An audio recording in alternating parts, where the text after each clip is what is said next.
Imagine walking into a classroom where whispers turn to laughter, and a single cruel act changes everything. In the heart of a seemingly ordinary school, a shocking incident unfolds that will leave you speechless. This is the story of Bullies. Cut the new girl's hair in class? What happened next shocked everyone. Buckle up for a roller coaster of emotions, unexpected twists, and a powerful lesson that will stay with you long after the final word. Don't miss out. Subscribe now to dive into this gripping tale and uncover the jaw-dropping truth. The fluorescent lights buzzed overhead in the crowded classroom of Westbridge High, a sprawling public school nestled in the suburbs of a mid-sized American town. It was a crisp autumn morning, and the air was thick with the scent of sharpened pencils and teenage anticipation. Sarah Mitchell, the new girl, sat quietly at her desk near the back of room 204, her auburn hair cascading over her shoulders in soft waves. She was 16, with wide hazel eyes that darted nervously around the room, taking in the unfamiliar faces of her classmates. Her family had moved from a small rural town to this bustling suburb just 2 weeks ago, and Sarah was still finding her footing in the chaotic social hierarchy of high school. She clutched her notebook tightly, her fingers tracing the edges of the spiral binding, hoping to blend into the background. But blending in was the last thing that would happen today. The bell rang, signaling the start of third period English, and Ms. Harper, a frazzled teacher in her late 40s, began scribbling notes on the whiteboard. The room was alive with the low hum of chatter, students passing notes and stifling giggles. Sarah kept her head down, trying to focus on the lesson about the Great Gatsby, but she could feel eyes on her. At the front of the room, a trio of girls, led by Chloe Bennett, the undisputed queen bee of Westbridge High, whispered and smirked in her direction. Chloe, with her perfectly curled blonde hair and designer backpack, had a reputation for ruling the school with an iron grip. Her friends, Mia and Lauren, flanked her like loyal lieutenants, their laughter sharp and cutting. Sarah had heard the rumors about Chloe's clique.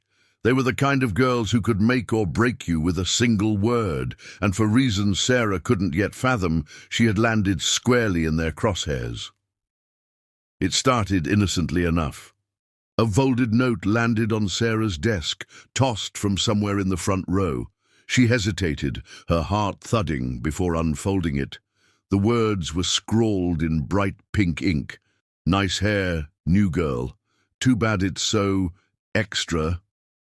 Sarah's cheeks flushed as she crumpled the note, her eyes flicking toward Chloe, who was watching her with a predatory grin. The classroom felt smaller, the walls closing in as Sarah tried to shrink into her seat.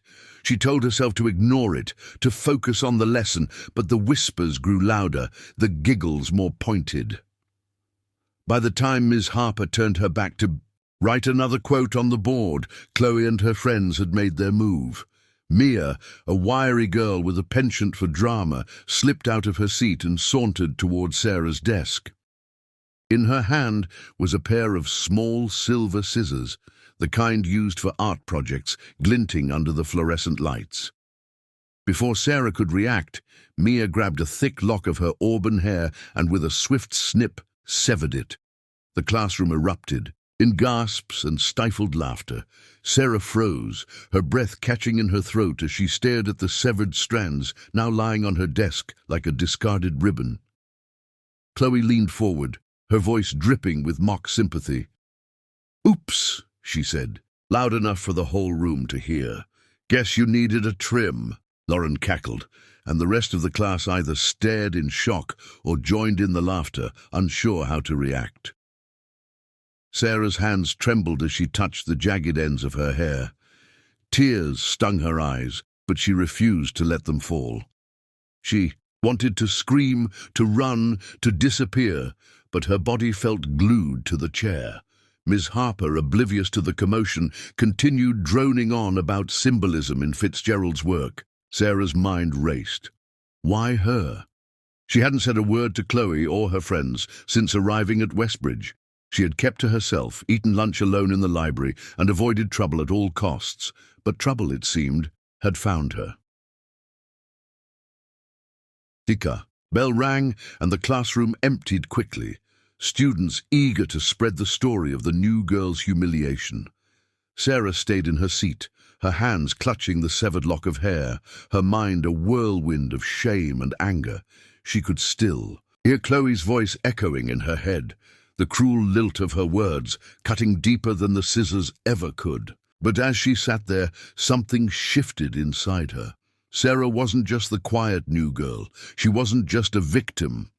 Back in her old town, she had faced her share of challenges, growing up on a struggling farm, helping her family through tough times, learning to stand up for herself when the world seemed against her. She wasn't about to let Chloe Bennett and her minions define her. By lunchtime, the story of Sarah's haircut had spread like wildfire. Students whispered in the cafeteria, some with pity, others with amusement. Chloe and her friends held court at their usual table, reenacting the moment with exaggerated gestures, their laughter ringing out across the room. Sarah, meanwhile, sat alone in the library, her lunch untouched. She pulled out her phone and stared at the lock screen, a photo of her and her younger brother Ethan back on the farm, grinning in the golden light of a summer sunset. Ethan was only 12, but he was her anchor, her reason to keep going. She couldn't let him see her broken. She wouldn't. That afternoon, Sarah made a decision. She wasn't going to run away or hide. She wasn't going to let Chloe win. But she also knew she couldn't confront her directly. Not yet. Chloe's power came from her social status, her ability to manipulate and intimidate. Sarah needed to be smarter, to find a way to turn the tables without sinking to their level. She spent the rest of the day observing, listening, and piecing together the dynamics of Westbridge High. She noticed the other students who kept their heads down, the ones who avoided Chloe's gaze, the ones who had been burned by her cruelty before. There was Jake, the shy artist who spent lunch sketching in the courtyard, Maria, the math whiz who hid behind her glasses, and Tyler, the quiet kid who always seemed to know more than he let on. They were outsiders, just like Sarah, and she realized they might be her allies. Over the next few days, Sarah began to reach out. She started small, sitting next to Jake in art class and complimenting his sketches. She offered to help Maria with an English essay, earning a shy smile in return. She even struck up a conversation with Tyler in the hallway, noticing the way his eyes lit up when he talked about coding. Slowly, she built a quiet network of friends, people who, like her, had been overlooked or underestimated. They shared stories of their own run-ins with Chloe's clique, and Sarah began to see a pattern. Chloe didn't just bully for fun. She targeted anyone who threatened her carefully curated image. Sarah, with her natural beauty and quiet confidence, had unknowingly become a target the moment she walked through the school's doors. But there was more to Chloe than met the eye.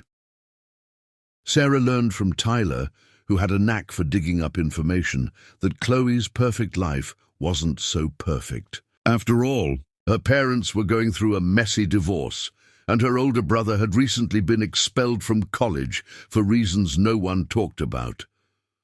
Chloe's cruelty, it seemed, was a mask for her own insecurities.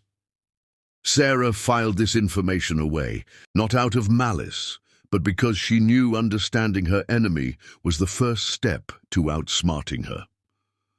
The turning point came a week later, during the school's annual talent show auditions. Sarah had always loved music. She had taught herself guitar on the farm, playing late into the night to escape the stresses of her family's financial struggles. When she saw the sign-up sheet posted in the hallway, something sparked inside. For her. She scribbled her name down, ignoring the knot in her stomach. This was her chance to reclaim her power, to show the school who she really was. But she also knew Chloe would be there, performing with her cheerleading squad, and Sarah needed to be prepared for whatever came next. The auditions were held in the school auditorium, a cavernous space with creaky seats and a stage that had seen better days. Sarah watched from the wings as Chloe and her friends performed a flashy dance routine, their synchronized moves drawing cheers from the crowd. But Sarah wasn't intimidated. When her name was called, she walked onto the stage, her guitar slung over her shoulder, her chin held high. The auditorium fell silent as she began to play, a haunting original song about resilience, about rising from the ashes of pain. Her voice, clear and soulful, filled the room, and for those few minutes she wasn't the new girl with the chopped hair. She was Sarah Mitchell, and she was unstoppable. The crowd erupted in applause when she finished, and Sarah felt a rush of pride. But as she left the stage, she caught Chloe's eye. The queen bee's smile was gone, replaced by a look of pure venom. Sarah knew then that the battle was far from over. The next day, Chloe upped the ante. She and her friends cornered Sarah in the girls' bathroom, their voices dripping with malice. "You think you're special because you can sing," Chloe sneered, stepping closer. "You're nothing here, and we're going to make sure everyone knows it." Before Sarah could respond, Mia lunged forward, grabbing another lock of her hair. But this time Sarah was ready. She twisted away, her reflexes honed from years of farm work, and pushed past them, her heart pounding, but her resolve unshaken. That night, Sarah sat in her room, her guitar resting on her lap, and hatched a plan. She wasn't going to fight fire with fire. She was going to fight it with light. She enlisted Jake, Maria, and Tyler, and together they devised a way to turn Chloe's cruelty into a moment of triumph. The talent show was in 2 days, and Sarah had an idea that would not only expose Chloe's behavior, but also unite the school in a way no one expected. The day of the talent show arrived, and the auditorium was packed with students, teachers, and parents. Chloe's performance went off without a hitch, her cheerleading squad dazzling the crowd with their polished routine. But when Sarah took the stage, the atmosphere shifted. She wasn't alone this time. Jake stood beside her with his sketchbook. Maria held a small projector, and Tyler manned a laptop in the wings. Sarah began to play her guitar, her voice steady and strong, but this time her performance was more than a song. As she sang, Jake's drawings, vivid illustrations of the bullying Sarah had endured, flashed across a screen behind her projected by Maria's device. Tyler had hacked into the school's social media accounts, with permission from a sympathetic teacher, to live-stream the performance, ensuring the entire school saw it. The images were powerful, a girl with severed hair, tears in her eyes, but a fire in her heart. The lyrics told a story of pain, but also of hope, of standing tall despite the cruelty of others. The crowd was silent, then erupted into applause, some students even standing, their cheers drowning out the stunned silence of Chloe and her friends. But the biggest twist was yet to come. As Sarah finished her song, she spoke directly to the audience. "This isn't just my story," she said, her voice clear.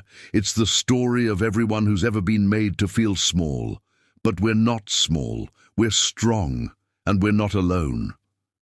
She gestured to the wings, and out walked a dozen other students, kids who had been bullied, ignored, or pushed aside by Chloe's clique. They stood together, a united front, their presence a silent rebuke to the cruelty that had gone unchecked for too long. The auditorium roared with applause, and Sarah saw tears in the eyes of some of the teachers. Even Ms. Harper, who had been oblivious to the bullying, looked shaken.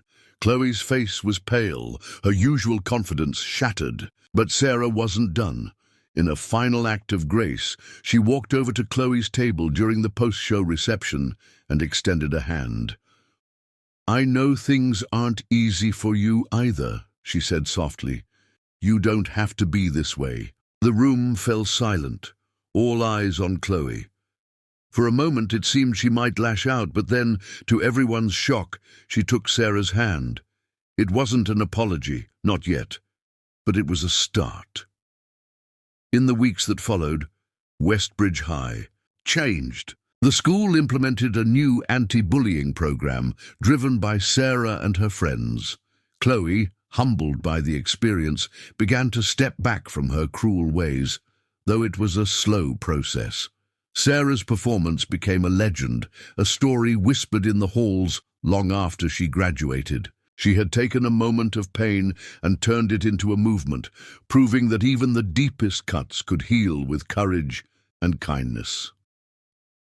Years later, Sarah stood on a different stage, her guitar in hand, now a rising musician with a story to tell. She never forgot that day in the classroom, the scissors, the laughter, or the fire it ignited in her, and neither did Westbridge High.